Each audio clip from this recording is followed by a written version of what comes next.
मौलाना Anwar Hussain Salehi, जनाब Anwar Hussain Salehi. अस्सलामु अलैकुम व रहमतुल्लाहि व बाराकातुहू।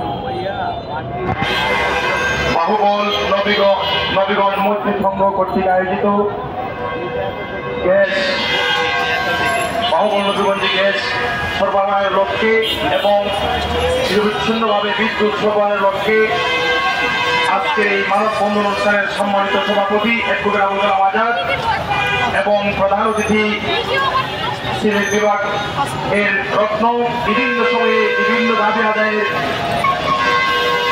এক অনন্য মহাপুরুষ অ্যাডভোকেট আবেদ রেজা সহ উপস্থিত সকল নেতৃবৃন্দ এবং আমার সামনে সাংবাদিক ভাইয়েরা সকলকে আন্তরিক মোবারকবাদ এবং অভিনন্দন জানাচ্ছি।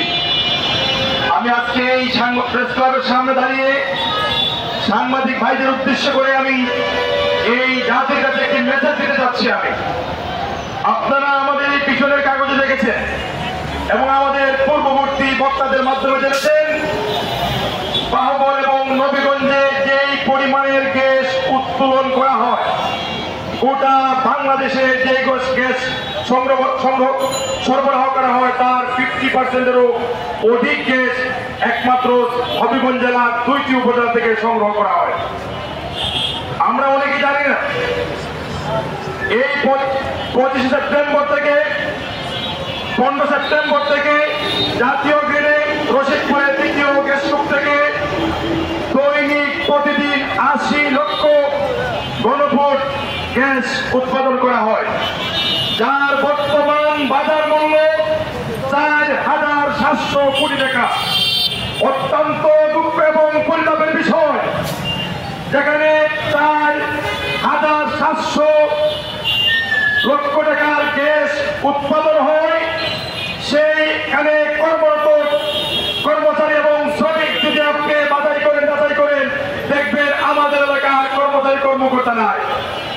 কেন না? সেই বাংলাদেশ আন্দোলন বৈষম্যবিহীন বাংলাদেশ করার জন্য আন্দোলন করা হয়েছে, কিন্তু আমরা সিলেট বিভাগ স্বাধীনতার পর থেকে এই পর্যন্ত সবচাইতে জঘন্যতম বৈষম্যের শিকার সিলেট বিভাগ হয়েছে। সিলেট বিভাগের রাস্তা নেই, সিলেট বিভাগের গ্যাস নেই। আমাদের গ্যাস দিয়ে আপনি দেশ পরিচালনা করবেন, আমাদের নাগের ডোগাই দিয়ে আপনি পাথর চা গ্যাস নিয়ে আসবেন, আর আমাদের মানুষদেরকে আপনি গ্যাস দিবেন না, নির্বিচ্ছিন্নভাবে বিদ্যুৎ দিবেন না।